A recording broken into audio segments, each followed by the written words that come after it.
Well, welcome back, everybody, and I'm here with Blake and Kathy Collingsworth, and they started the Joshua Collingsworth Memorial Foundation over 10 years ago. Is that correct? And first of all, thank you for coming. I spent a lot of time on your website. You have two different websites, both the foundation and your Josh the Otter website. But I just want to tell you before we kind of get into some specifics, just tell us about Joshua. Well, Joshua was, both of our children were adopted. Joshua was actually 2 weeks old when we adopted him, and he was just a precious little boy. He was the younger of the two, and so when we picked him up, it was kind of our Christmas present, because he was just 2 weeks shy of Christmas is when we got him.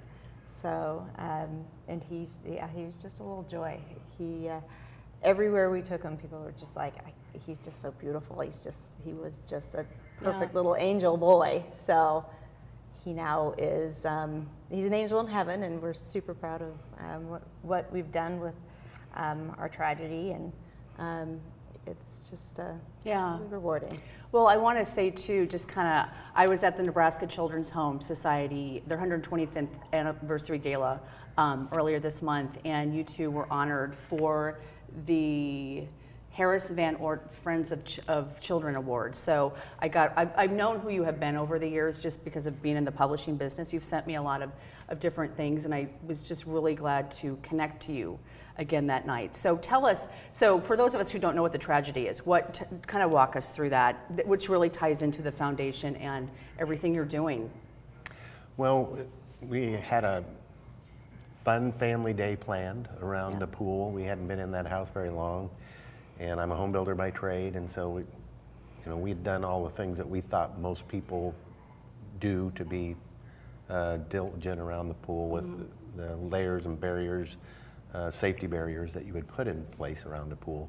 But when you have a family get together, a large family get together, and people are coming and going and moving in different places, it's amazing how fast a little toddler can get out of your sight. Sure. And that's what happened to us that day. From the best that I can tell, during the transition of people getting in the water and getting out of the pool and some getting ready to get back in, Joshua went out there with the expectation of filling his older brother's watering gun, because his older brother never let him play with it when he was there.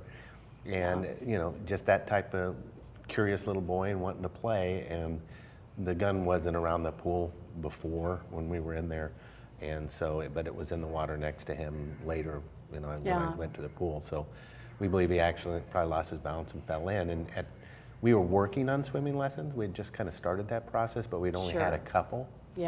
And my brother and sister-in-law were there, and they're both medically trained, so we pulled Joshua out of the water and did CPR on him until the EMTs arrived, and they transported him to Lincoln General Hospital at the time, and then life flighted him up here to Omaha Children's. Okay. And from the very beginning, the outcome wasn't very good, because with a toddler, it doesn't take very much time at all without oxygen to the brain, Sure. to where the damage is irreversible.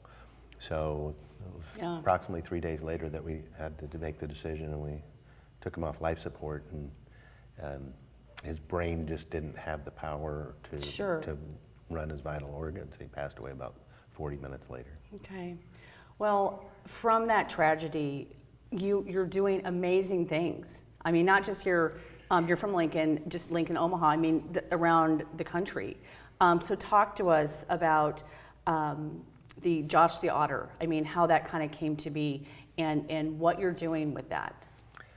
For me, my therapy, everybody goes through a mourning differently. How do you mourn? What do you do? I'm kind of have a fix-it mentality. I don't like when something doesn't work right. I have more of an attitude of how can I make it better rather than just accepting it that way. Sure. We weren't going to bring him back, but I had to understand what happened to us that day, because I did have a lot of those safety barriers in place. Started doing research, found out the #1 cause of unintentional accidental death to children ages 1 to 4 in the United States is the #1 cause, which was staggering to me. It's amazing how many people don't know that. It's the second leading cause of all adolescents under 14 is drowning. So then I started Wow. going, what's going on? How come, Right. what are we not doing as a society? And what would have made a difference in our circumstance? Because Right. drowning is a very complex problem.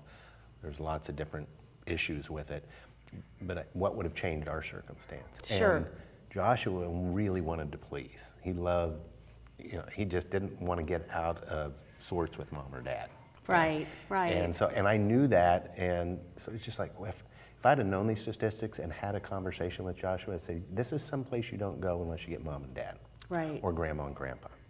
So that thing about him filling the water gun, if you want to do something like that, come grab mom and dad by the finger and take us with you. Children want to be with their parents, they want to do that. So if you could start that thought process. We talk to kids, don't touch a stove, it's hot. Look both ways before it crosses the street. Sure.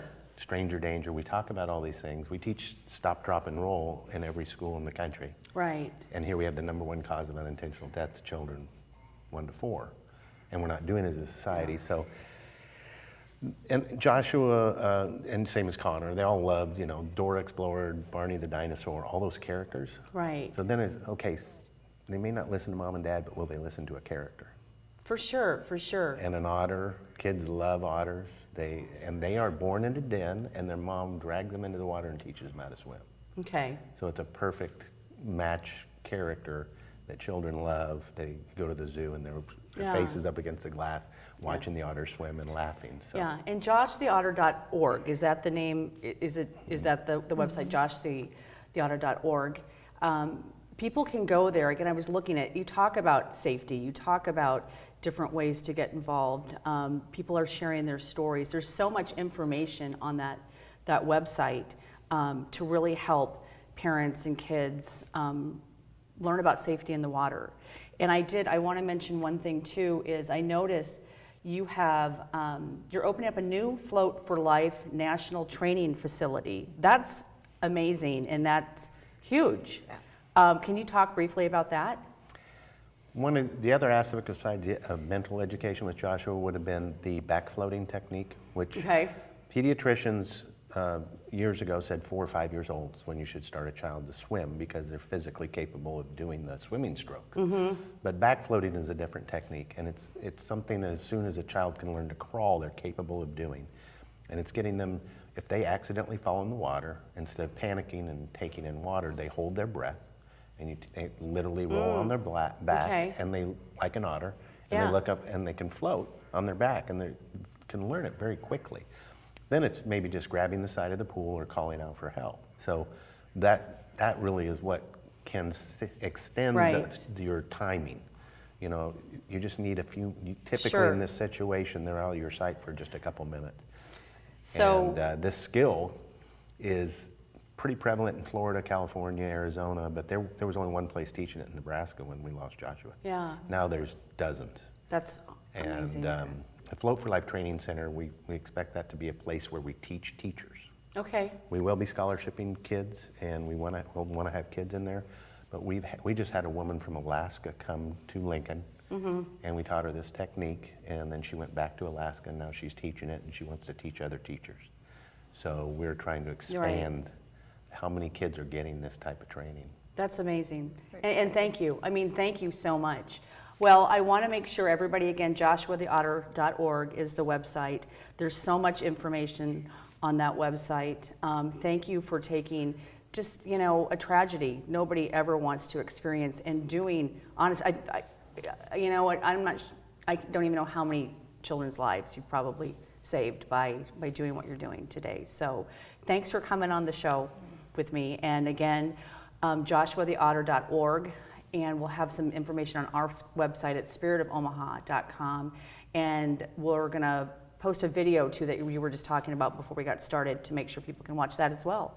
So thank you once again. I appreciate it. We want to thank you because without your help, people don't get to hear our message and hear the statistics, and we don't need any more this summer. We don't ever need any more. Yeah, and there's a book and everything that you can purchase on the website as well. So again, thanks so much for coming. Thank you. Yeah, our pleasure. Yeah, thank you. Thank you.